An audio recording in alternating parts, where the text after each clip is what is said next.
y vamos a estar en el capítulo 1. Y hoy vamos a estar, Dios mediante, de los versos 7 a 17. Lastimosamente hoy, por ocasión de la cantidad de rayos, se nos dañó algún aparatito por ahí, entonces no vamos a tener la proyección que normalmente tenemos de la clase. Esperamos en el Señor que pronto ya eso esté solucionado, pero entonces sí le pido que mantengamos mayor atención hoy, precisamente en ausencia de una imagen o de la presentación como tal. Vamos a leer entonces Zacarías. Antes de llegar ahí, les recuerdo que pues se ha pasado por la primera parte, que hubo una exhortación, una reprensión a que el pueblo volviera al Señor. Y entonces ahora ocurre la siguiente declaración: el día 24 del mes 11, que es el mes de Sebat, en el segundo año de Darío, vino palabra del Señor al profeta Zacarías, hijo de Berequías, hijo de Ido, de esta manera: en una visión nocturna vi un hombre que iba montado en un caballo rojo.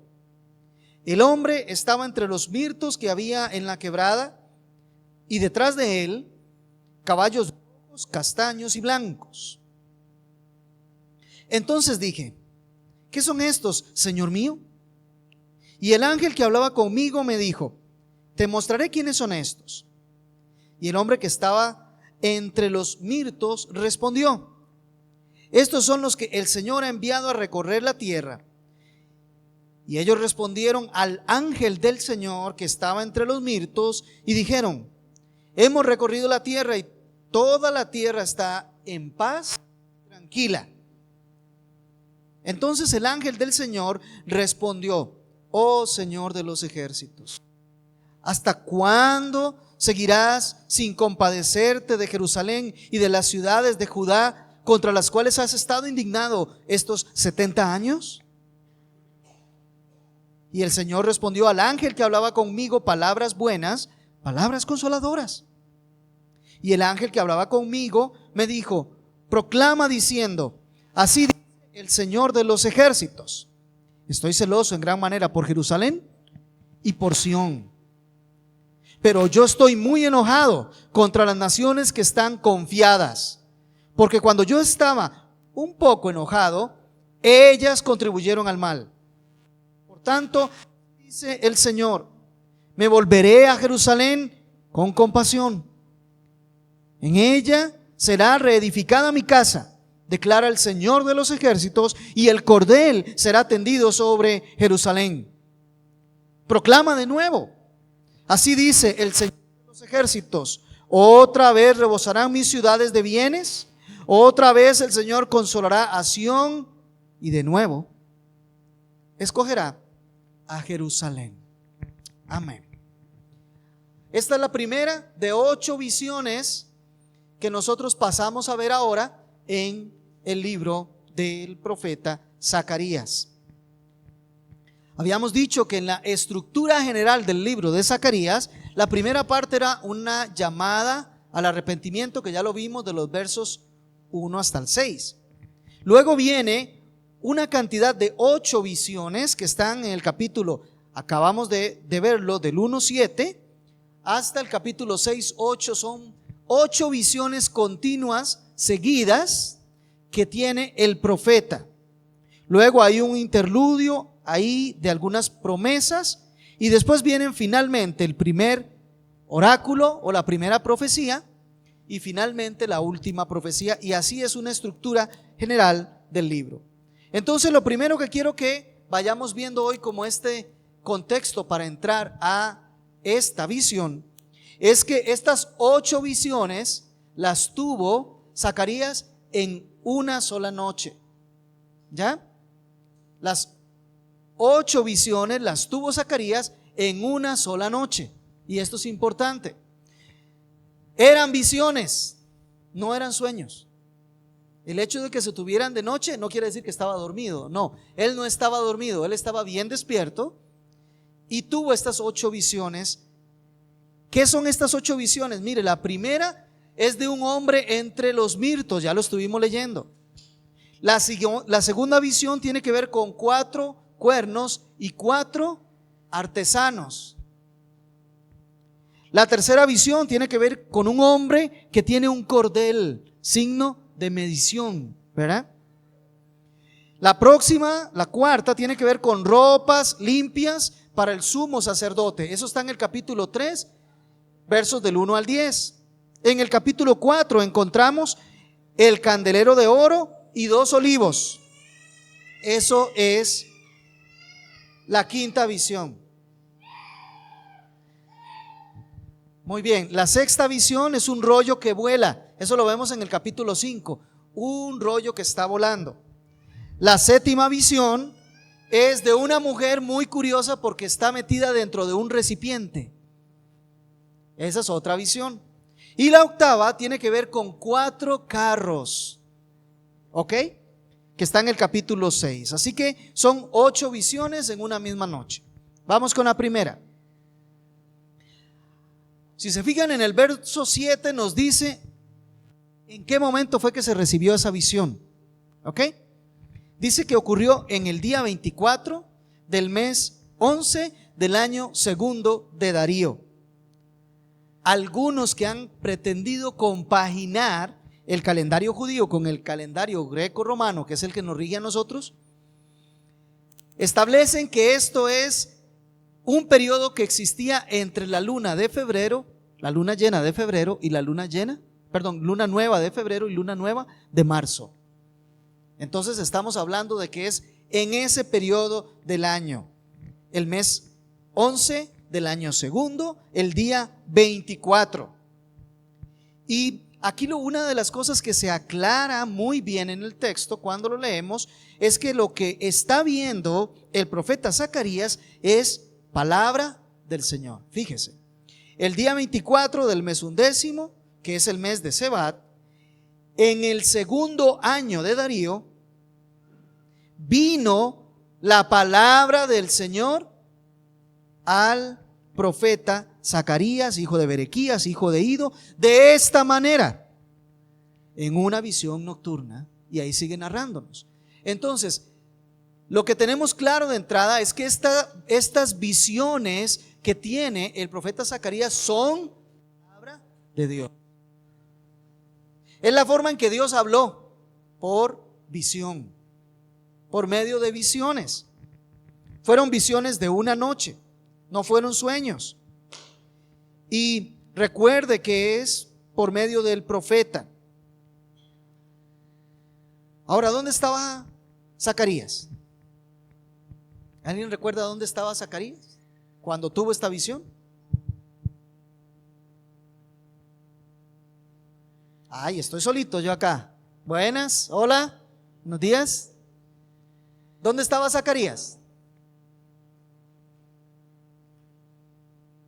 ¿Alguien me puede decir dónde está Zacarías? No lo encuentro. Estaba en Jerusalén, sí, gracias. ¿Ve? Estaba en Jerusalén. ¿En qué momento? En el momento en que habían regresado de Babilonia, ¿es cierto? Habían regresado de Babilonia, estaba con el pueblo. Es el mismo tiempo del profeta Ageo, ¿verdad? Son contemporáneos. Y aquí tenemos el mes 11, despuesito de que se terminaron las profecías de Ageo, el mes siguiente. Así que estamos en Jerusalén. ¿Y en qué condiciones estaban ellos? ¿Cómo estaba la ciudad? En ruinas. ¿Y cómo les estaba yendo a ellos económicamente y de recursos y esas cosas? Estaban mal, ¿verdad? Pero tenían una misión. ¿Cuál era? Reconstruir el templo. ¿Y por qué razón les llama a Ageo la atención? Porque no lo estaban haciendo y cada quien estaba ocupado en su casa. Bueno, ellos comienzan a hacerlo, pero de pronto Dios manda un mensaje y les dice: todavía no se han santificado, se han vuelto un poco hacia mí. Es cierto, ahora están haciendo el templo, pero su corazón todavía no se ha vuelto a mí. Aún así, Dios en Ageo les había dado una profecía de estar con ellos y de prosperarles. Bueno, así terminó esa historia por ahí y continuamos acá en el mes 11.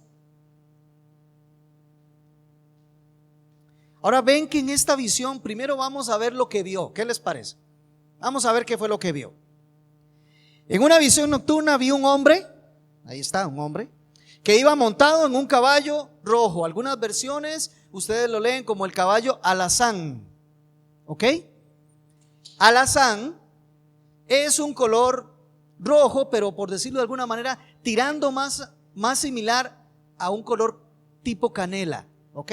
No es un rojo vivo, ni tampoco es tirando a color naranja, pero es un colorcito dentro del espectro de los rojos, pues un colorcito muy similar al color canela. ¿Ok? Lastimosamente, pero no tenemos esa posibilidad hoy. Yo sí tenía mis caballitos para que ustedes los vieran. Y ahí están los colores, ¿verdad? Hoy en día no es extraño te encontramos muchos caballos alazanes, rojos, rojizos, ¿verdad? Y una de las características de esos caballos, así como un apéndice, es que son caballos muy valientes, tienen mucha energía y vieran que son muy fáciles de domar, si es que la palabra alcanza, para que sean obedientes, dóciles, ¿sí? Entonces vi un hombre que estaba montado en un caballo rojo. Muy bien, eso es lo primero. Y el hombre estaba, ahora ya nos dice dónde estaba este hombre, por supuesto montado en su caballo. ¿Dónde estaba? Estaba entre los mirtos. Wow, ¿y qué es un mirto? Es un pequeño arbusto que nosotros lo conocemos con otro nombre, el arrayán. ¿Ve? Nos quedamos igual, diga usted.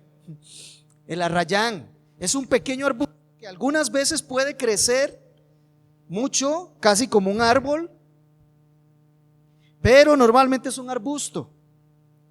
Y lo interesante de esto es que sus hojas, lo mismo que sus flores, son medicinales. Entonces son muy perseguidos, son muy valorados los mirtos.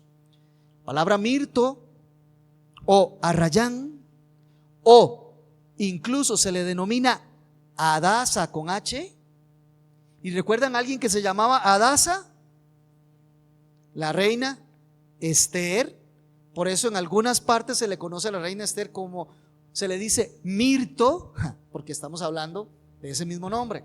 Bueno, estaba entre los mirtos, pero los mirtos estaban ubicados en un lugar particular, ¿no es cierto?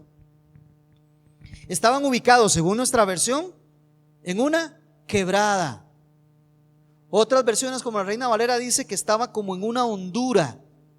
Entonces usted se imagina las montañas por allá un valle, pero después se imagina una especie de hondura o una especie de hondanada, ¿verdad? ¿Y qué pasa cuando llueve en esas hondanadas? Pues son las que quedan normalmente más húmedas, mojadas, ¿verdad? Normalmente son lugares muy pantanosos, ¿ya? Y todo esto es parte del significado de esa palabra que les estoy diciendo en hebreo, ¿ok? Pantano, hondonada, lugar húmedo, una parte baja, por eso es que siempre está mojado. Y curiosamente a los mirtos les encanta crecer entre las partes pantanosas. Ahí se sienten contentos los mirtos. Los mirtos eran usados normalmente en los palacios para adornar, se ponían como adornos. Curiosamente, eran muy valorados y se ponían como adornos. Entonces, ya vamos definiendo, hay un varón montado en un caballo rojo que está ubicado entre unos mirtos que hay en una especie de pantano o zona pantanosa, húmeda, una especie de quebrada. Algunos dicen incluso que puede ser también cerca de donde ya estaba el río, la orilla del río, ¿verdad? Entonces está un poco húmedo. Muy bien. ¿Qué más vio él? Y detrás de él, ¿cuál él? Del hombre que estaba entre los mirtos. Detrás de él habían caballos, más caballos alazanes o caballos rojos. Después hay caballos que en el original dice overos. Aquí dice castaños, ¿verdad? ¿Qué color es ese? Ese color es un color. Vamos a ver, la definición estricta es el color que tienen los duraznos. Es un colorcito como que una mezcla de colores, para decirlo de alguna manera, ¿verdad? Entre un grisáceo pero con algunas manchas y un color de ese tipo. Bueno, muy bien. Aquí dice castaños. Bueno. Y finalmente también habían caballos blancos. Ahora sí ya tenemos la escena de lo que él vio. Un hombre montado en un caballo rojo, entre los mirtos que estaban en una hondonada, quebrada, un pequeño pantano, y detrás de él habían caballos también rojos, castaños u overos y caballos blancos. Eso es toda la visión, lo que vio. ¿Nos queda claro? Ahora el profeta escucha, ya no es lo que ve, ahora es lo que escucha. Leemos un poquito más. Verso 9. Entonces dije, ¿quiénes son estos, Señor mío? Una de las grandes características de las visiones de corte apocalíptico es que generalmente, o en la mayoría de los casos, hay un intérprete que te va explicando qué son las cosas, para que no tengas que echar a andar tu imaginación a la hora de interpretar. Aquí ya le dio la visión, ahora pregunta el profeta, ¿y quiénes son estos? ¿A cuáles estos se refiere?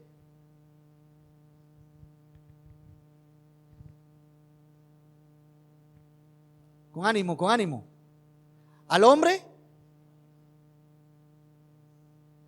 El hombre está con un artículo muy singular, mientras que lo que tenemos en plural para decir estos serían los caballos. Ahora, cuando dice ¿quiénes son estos? Por supuesto, esos caballos hay que imaginar algo más.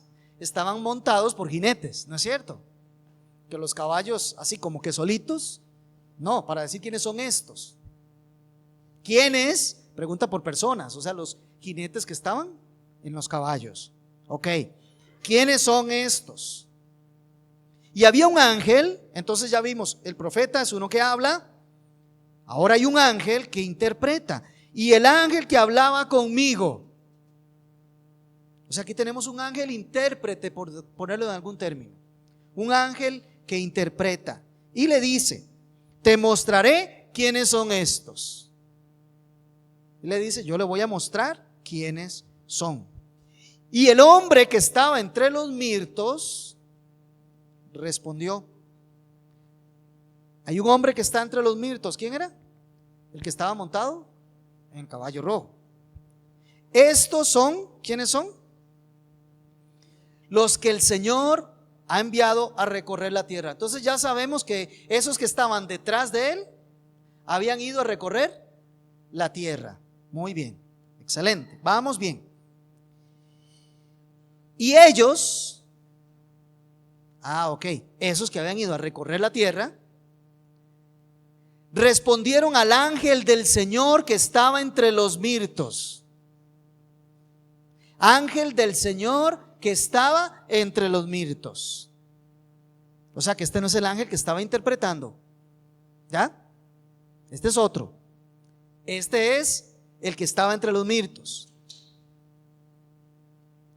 Respondieron al ángel del Señor que estaba entre los mirtos y dijeron, hemos recorrido la tierra y la tierra está en paz y tranquila. Le dieron un mensaje al ángel que estaba entre los mirtos. Hemos recorrido la tierra y toda está tranquila. Y entonces dice el verso 12, el ángel del Señor respondió, oh Señor de los ejércitos. Entonces aquí había alguien más en esa visión. Oh Señor de los ejércitos, ¿hasta cuándo seguirás sin compadecerte de Jerusalén y de las ciudades de Judá contra las cuales has estado indignado estos 70 años? Aquí tenemos que hacer una pequeña pausa antes de pasar al verso 13.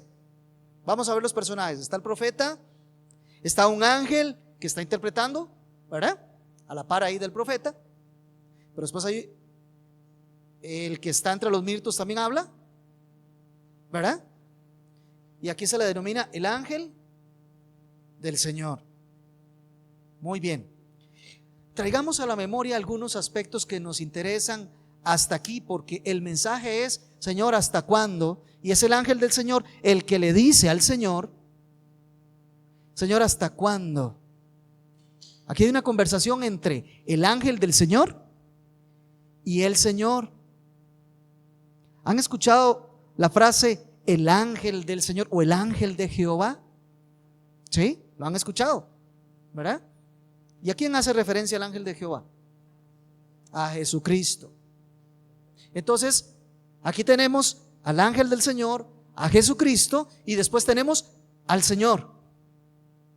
Hay una conversación intertrinitaria, ¿verdad? ¿Y qué está haciendo el ángel del Señor? ¿Qué le está diciendo al Señor? Está intercediendo, ¿no es cierto? ¿No es eso lo que hace Jesucristo con nosotros precisamente? Interceder ante el Padre. Señor, ¿hasta cuándo estarás indignado con Jerusalén? Ya que has pasado 70 años. Bueno, quiero que vayamos un momentito, démosle vuelta a la página hacia atrás, por favor, y nos vamos a Ageo. Vean lo que dice el capítulo 2 y los versos del 5 al 9. Dice así: conforme a la promesa que les hice cuando salieron de Egipto, mi espíritu permanece en medio de ustedes, no teman. Porque así dice el Señor de los ejércitos: una vez más, dentro de poco yo haré temblar los cielos y la tierra y el mar y la tierra firme, y haré temblar a todas las naciones. Vendrán entonces los tesoros de todas las naciones y llenaré de gloria esta casa, dice el Señor de los ejércitos. Mía la plata y mío el oro, declara el Señor de los ejércitos. La gloria postrera de la casa será mayor que la primera, dice el Señor de los ejércitos, y en este lugar daré paz, declara el Señor de los ejércitos. Muy bien. Veamos una lectura un poquito más, versos del 20 al 22. La palabra del Señor vino por segunda vez a Ageo el día 24 del mes, diciendo: habla Zorobabel, gobernador de Judá: yo estremeceré los cielos y la tierra, y volcaré los tronos de los reinos, y destruiré el poder de los reinos de las naciones, y volcaré el carro y a los que montan en él, y caerán los caballos y sus jinetes, cada uno por la espada de su hermano. En aquel día, declara el Señor de los ejércitos, te tomaré a ti, Zorobabel, hijo de Salatiel, siervo mío, declara el Señor, y te pondré como anillo de sellar, porque yo te he escogido, declara el Señor de los ejércitos. Así que había una promesa. ¿Cuál promesa es esa? Que el Señor iba a revolcar todos los reinos,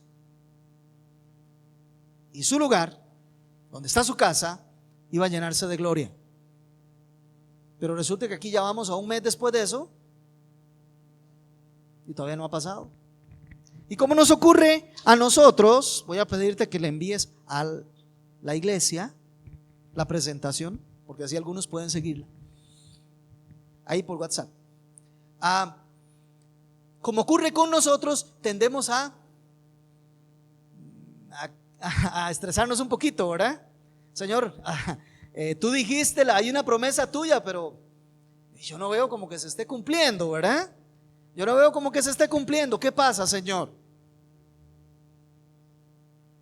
Y bueno, aquí el ángel de Jehová le pregunta o le dice al Señor: ¿hasta cuándo seguirás sin compadecerte de Jerusalén y las ciudades de Judá, contra las cuales has estado indignado estos 70 años? Ellos estaban esperando esta promesa. El pueblo necesitaba escuchar la voz de Dios porque ya le había dado la promesa, pero ellos querían saber hasta cuándo. Ya los 70 años que ellos tenían que salir ya se habían cumplido. Ya habían regresado. Ya el Señor había ejecutado, por decirlo de alguna manera, su juicio, su indignación con ellos. Ya estaban de regreso en la ciudad.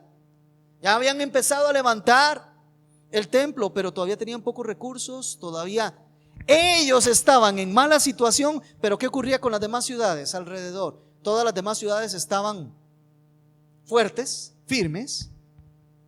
Media y Persia estaban gobernando y estaban en una relativa paz y tranquilidad. Todo estaba en calma. Ellos estaban bien, estaban prósperos. Los enemigos, los gentiles, ellos que les habían dominado, ellos estaban reinando a placer, en tranquilidad, en calma, en paz. Pero ¿y qué pasa con nosotros? ¿Qué pasa con la promesa? ¿Cuál fue el reporte de los caballos? Bueno, de los jinetes que estaban sobre los caballos. El reporte fue: hemos recorrido la tierra, verso 11, y toda la tierra está en paz y tranquila. Entonces aquello de que la convulsión entre las naciones, el establecimiento del templo, la gloria de Dios, ¿qué pasa con eso? Algo está ocurriendo por ahí, ¿verdad? Por eso es bueno tenerlo de memoria para saber qué es lo que está. Porque es que pregunta, el ángel de Jehová está tomando la representación del pueblo para preguntarle a Jehová qué pasa con esto.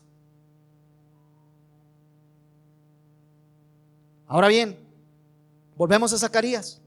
Sigamos leyendo. Verso 13. Y el Señor respondió al ángel que hablaba conmigo. No le respondió el Señor al ángel del Señor, sino que le respondió ¿a cuál ángel? Al ángel intérprete, al que estaba hablando con el profeta. El Señor le respondió palabras buenas, palabras de consuelo. En este caso, el ángel de Jehová había llevado esa intercesión ante el Señor. Y el Señor responde al pueblo por medio del ángel intercesor que le da las palabras al profeta. Palabras buenas, palabras de consuelo. Estamos viendo la dinámica que se está dando en esta visión. Muy bien, sigamos. Y el ángel que hablaba conmigo, ese fue el que me acaba de dar las palabras de consuelo y las palabras buenas que Dios había hablado. El ángel que hablaba conmigo me dijo: proclama diciendo, así dice Jehová Sebaot, ¿verdad? Jehová de los ejércitos.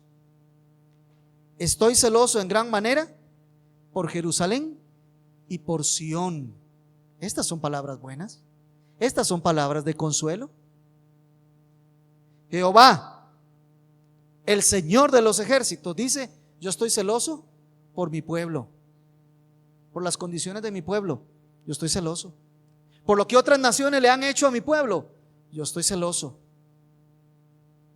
Y el celo solo puede venir si existe eso, dígalo duro: amor. Yo amo tanto a mi pueblo que estoy celoso por ellos, por mi pueblo. Estoy celoso por Jerusalén, estoy celoso por Sión. Es decir, algo así como que ustedes se sienten mal porque están apocados, porque no tienen, y porque las demás naciones parecen prósperas, parecen en paz, parece que les está yendo bien y a ustedes no. Pero eso es lo que ustedes sienten. Ahora yo, desde mi punto de vista como Dios, los amo tanto que estoy celoso por ustedes. Y sigue diciendo: pero yo, con ustedes estoy celoso, pero yo estoy muy enojado con las naciones que están confiadas. Porque cuando yo estaba un poco enojado, ellas contribuyeron al mal. Entendamos este mensaje. Con ustedes, pueblo mío, yo estoy celoso de ustedes, los amo. Son palabras consoladoras, son palabras buenas. Pero estoy muy enojado con las otras naciones, con esas naciones que creen estar en paz, ¿verdad? Así lo dice. Con esas naciones que están confiadas, yo estoy enojado con ellas. Con todas las naciones estoy enojado. Babilonia, estoy enojado con Babilonia. Con Media, con Persia, estoy enojado con ellos en gran manera, ¿Por qué? Porque cuando yo estaba un poco enojado, ellas contribuyeron al mal. Expliquemos esto. Cuando Dios estuvo enojado, no se me salga del contexto. ¿Cuándo Dios estuvo enojado? ¿Cuándo? Sí, un poquito más atrás, pero no mucho. Ya el texto nos dijo cuándo estaba enojado él. ¿Cuál fue la oración del ángel de Jehová delante de Jehová? ¿Hasta cuándo estarás indignado con Jerusalén? Ya tiene 70 años de estar indignado. ¿Hasta cuándo? Cuando yo estaba enojado un poco, dice Dios. ¿Con quién se enojó Dios? ¿Con quién se indignó? Con los suyos, con Jerusalén. Y los disciplinó. Les digo, ustedes van a salir de aquí y van a tener que ir cautivos con un rey que los va a llevar lejos y los va a sacar 70 años para que la tierra repose. Porque ustedes sabían que tenía la tierra que reposar cada 7º año y no lo hicieron. Y pasados 70 años van a regresar. Pero yo estoy un poco indignado con ustedes, un poco enojado. Nada, va a estar completa. Proclama de nuevo: así dice el Señor de los ejércitos, otra vez rebosarán mis ciudades de bienes. Otra vez el Señor consolará a Sión y de nuevo escogerá a Jerusalén. Esto dice el ángel intérprete al profeta de lo que Dios ha determinado hacer. Ya lo vimos. Esa es la visión, lo que vio y lo que escuchó entre quienes estaban hablando. Entonces ahora hay algunas cositas que debemos explicar, porque siempre queda esa idea de que, bueno, ya sabemos si el mensaje es el que más nos interesa o que más profundidad nos da, lo que hablaron, pero lo que vieron. Bueno, para comenzar, lo que vio el profeta fue seres espirituales, ¿verdad que sí? Seres celestiales. Un varón en un caballo rojo, unos jinetes en los demás caballos, porque hablaron. Había un ángel intérprete, había el ángel del Señor y finalmente estaba el Señor también. Cuando se habla de un caballo rojo, para nadie es un secreto, la misma constante de las visiones donde aparecen caballos rojos, capítulo 6, versículo 2 de Zacarías, capítulo 6, versículo 2 de Apocalipsis. El caballo rojo siempre es el caballo que tiene la potestad de quitar la paz, es decir, de poner la guerra y hacer correr la sangre. Eso es. El caballo blanco es el caballo victorioso, ¿no es cierto? Al que se le da el poder, el dominio, la autoridad. Ok. Y el que está intermedio, que en Apocalipsis le ponen un color como amarillento, es aquel que reúne el resultado de una guerra: pobreza, hambre, enfermedades. Porque en la guerra no hay medicamentos, entonces todo el mundo se enferma y se disparan las enfermedades hasta las que estaban controladas. Todo eso. El Señor dijo que iba a traer convulsión a las naciones. El Señor dijo que no iban a estar en paz las naciones mientras su nación esté como está. Así que todo va en ese orden. El ángel intérprete es un ángel que le está interpretando, sencillamente le está explicando al profeta las cosas. Un enviado del Señor. El ángel de Jehová, ya sabemos, el ángel de Jehová. Y el Señor como tal es Dios Padre, ¿verdad? Ya vimos los colores de los caballos y ahora nos falta un pequeño detalle o un gran detalle. La hondura, pantano, lugar bajo, lleno de agua. Y los mirtos son un par de detalles adicionales. Se ha interpretado no de una manera unificada, pero sí mayoritariamente se ha interpretado que ese lugar pantanoso o lleno de agua u hondura representa el estado que tenía en ese momento la nación de Israel. Estaba en su momento más bajo, estaba en su momento menos fructífero, estaba en su momento más despreciable a los ojos de los demás. Y los mirtos, que siempre son muy apreciados, es aquellas primeras cosas que Dios ya está comenzando a hacer en medio del pueblo. Está comenzando a levantar a ese pueblo, está comenzando a sacar a ese pueblo de la situación en que está. ¿Cómo lo sabemos? ¿Dios celó a su pueblo? ¿Cómo lo sabemos? Dios está enojado contra las demás naciones que están en paz. ¿Se acuerdan que los jinetes vinieron y le dijeron: hemos recorrido la tierra y toda ella está en paz y tranquila? Sabemos que Él volverá a tener misericordia, edificará la casa y será medida conforme a la disposición divina, hará rebosar la ciudad de bienes, el Señor consolará a su ciudad y escogerá nuevamente a Sión. Todo esto es el mensaje, corresponde a una promesa de restauración que Dios le está dando al pueblo de Israel. Si podemos resumir, esa visión es una promesa que Dios les da de restauración. ¿Y cómo Dios va a restaurar? Él tiene sus ejércitos esperando para cuando tenga que desatar la guerra, cuando tenga que desatar las convulsiones, ellos ya están listos. Ya tiene todo poder, autoridad, y tiene sus ejércitos, porque es Jehová de los ejércitos, tiene sus ejércitos listos para ir y hacer todo lo que la promesa ha dicho que iba a ocurrir en las demás naciones, con tal de que su nación comience a ser levantada y su pueblo comience a ser prosperado. ¿Ya? ¿Vamos comprendiendo? Ok, qué dicha. Entonces, la interpretación en esta primera visión, Dios muestra al profeta, y por supuesto al mostrárselo al profeta se lo va a comunicar al pueblo, que aun cuando su condición actual no parece garantizar la restauración y la glorificación prometidas, el Señor ya preparó sus instrumentos de juicio en contra de las naciones de la tierra que ahora parecen gozar de descanso y seguridad, para que su pueblo se perfeccione en santidad y alcance a presenciar o a personificarse o a estar presente en el cumplimiento de sus promesas. No podemos olvidar el llamado de atención de los primeros 6 versículos: volveos a mí, arrepiéntanse.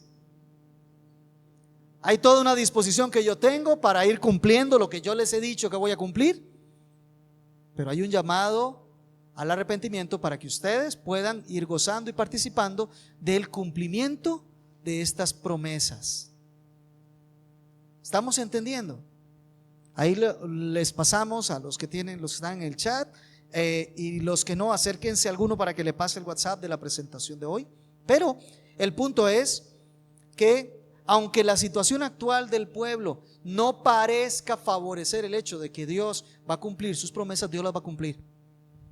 Dios tiene determinado el tiempo, el momento, y además de eso, Dios ya tiene preparados los instrumentos necesarios para ejecutar su juicio. Para hacerlo, y a la vez que ejecuta juicio sobre las naciones contra las cuales está airado, en relación con su pueblo tendrá compasión, le hará prosperar, levantará el templo y otra vez llenará ese lugar de gloria con su presencia en medio de ellos.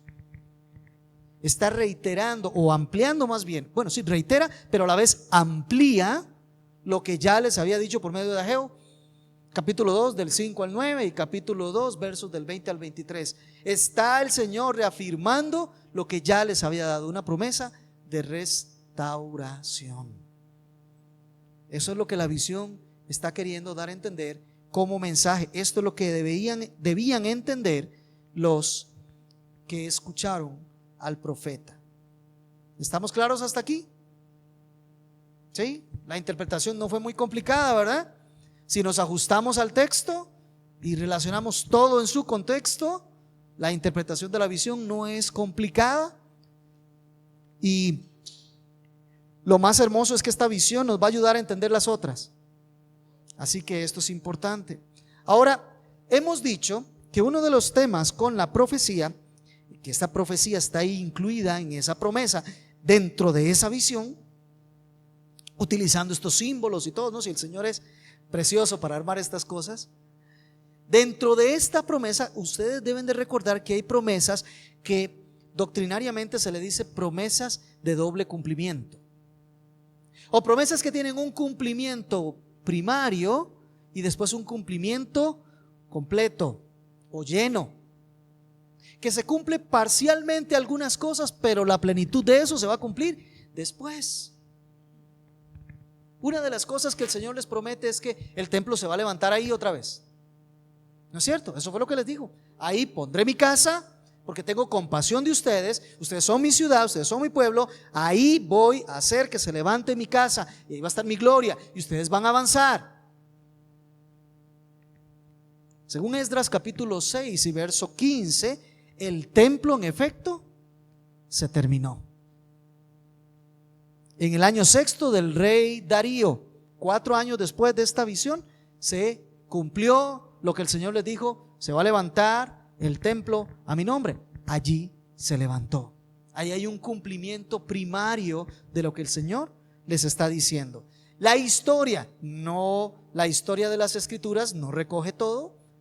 Recuerde que las Escrituras no es un libro histórico exclusivamente, contiene historia que es cierta toda ella, pero no recoge todos los detalles. La historia nos dice que Darío, después del año segundo, empezó a tener un reinado demasiado convulso.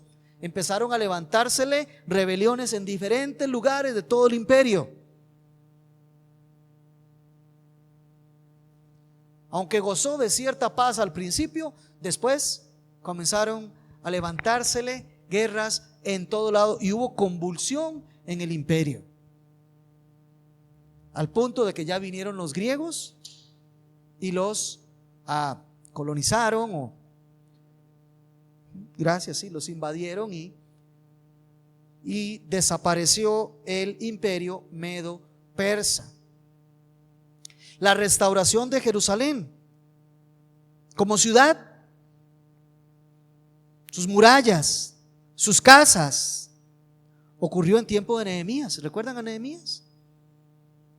Cuando quien estaba gobernando era Artajerjes, y que Nehemías vino y levantaron los muros, cerraron la ciudad, levantaron las casas y comenzó la prosperidad de Jerusalén, como Dios se los había dicho que iba a ser. ¿Recuerdan que ellos comerciaban al punto de que cuando llega Nehemías y se da cuenta que también el día sábado o el sabbat también ellos estaban comerciando? ¿Y qué dice él?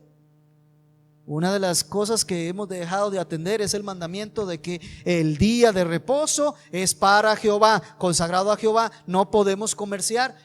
Y comenzó a impedir el comercio y le dijo a los comerciantes extranjeros: no vengan día sábado, vamos a cerrar las puertas para que ustedes no puedan entrar, porque no vamos a comerciar el día sábado, es el día de reposo.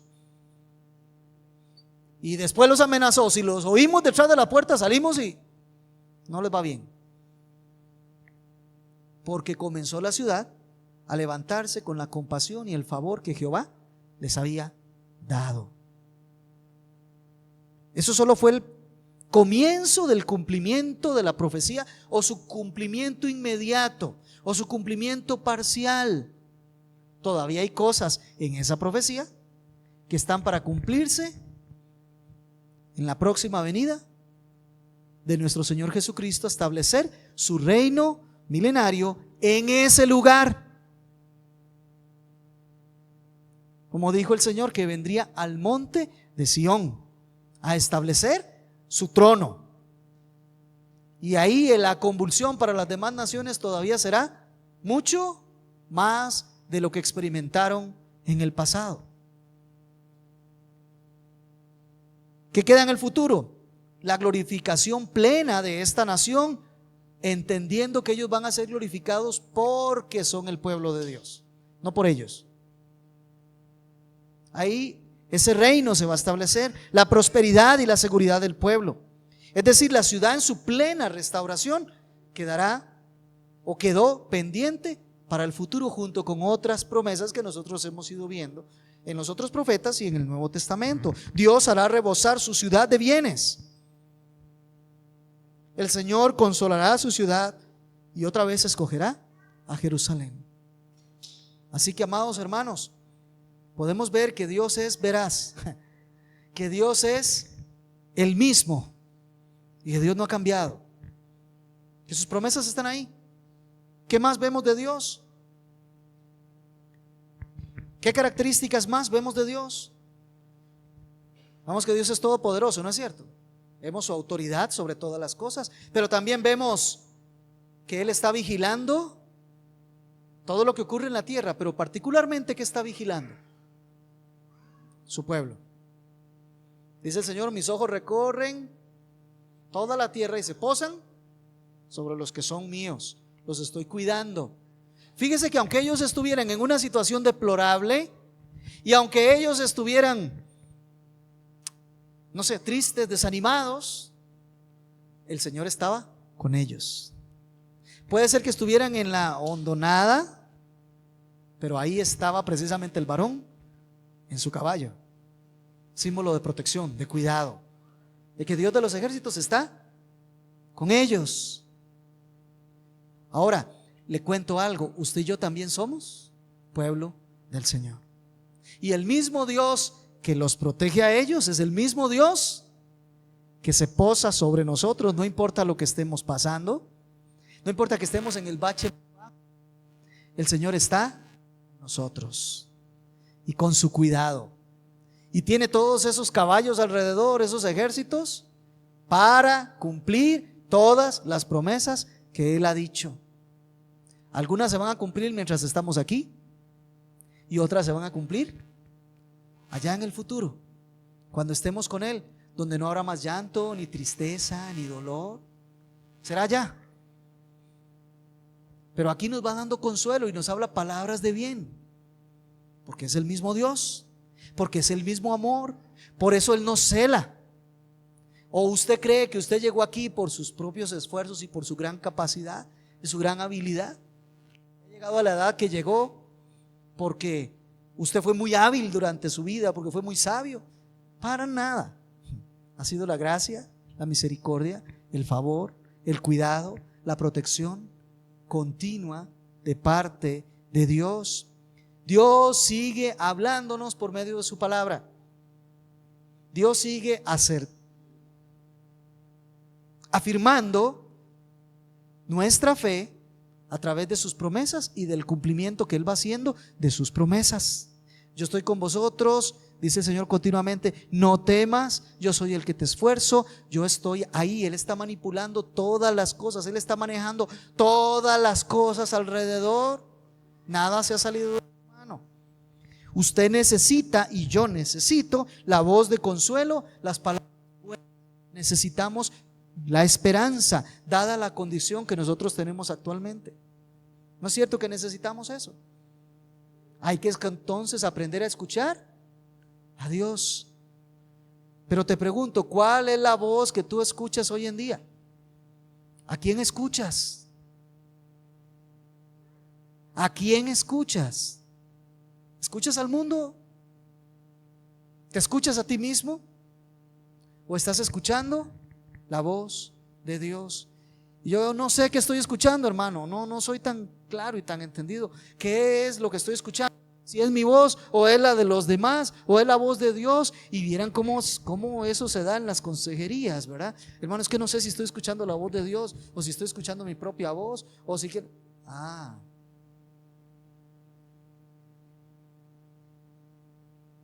¿Cuál es la fuente de donde estás escuchando lo que estás escuchando? Si lo estás escuchando en las redes sociales, porque eso es lo que pasas viendo, pues es la voz del mundo. Si lo estás escuchando cada vez que tú mismo empiezas a hablar de ti y de tu situación, te estás escuchando a ti mismo, no estás escuchando la voz de Dios. Leas el Salmo 13 para que vea lo que pasa cuando te escuchas a ti mismo y a dónde llega uno cuando se escucha a uno mismo. Pero si estás continuamente leyendo la palabra de Dios, meditando en ella día y noche, serás bienaventurado, ¿no es cierto? Porque en su ley meditas de día y de noche.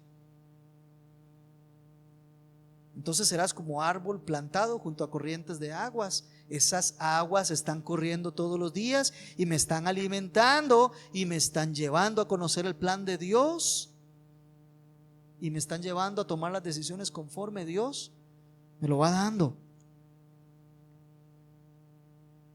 Acostúmbrate a descansar en las promesas de restauración de Dios. Dios es fiel para restaurar. Descansa en esas promesas, no en tu habilidad, no en tu sabiduría, no en lo que podrá hacer tu esposo, esposa, papá, hijos, ni el pastor de la iglesia. Bueno, este pastor, porque el pastor de la iglesia ese sí hará.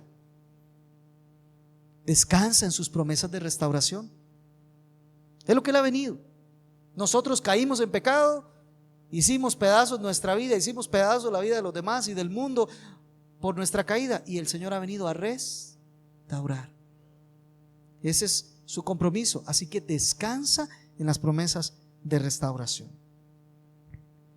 Nuestro buen Señor, gracias te damos porque tu palabra es tan viva, tan eficaz, tan cortante, tan clara, como lo fue el día que aquel profeta no pudo, la noche que aquel profeta no pudo dormir,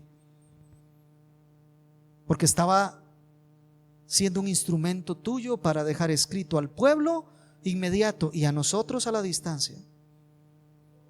Señor, que tú eres un Dios que cumple perfectamente sus promesas y que a su tiempo ordenarás que se vaya cumpliendo cada cosa. Señor, nuestra vida depende tanto de ti como aquellos en aquel momento. Gracias por darnos palabras de consuelo, palabras de bien. Te creemos a ti y cada día queremos creer más en ti, Señor. Por favor, ayúdanos a permanecer honrándote, sometidos siempre a tu palabra. Así oramos en el nombre de Jesús. Amén y amén.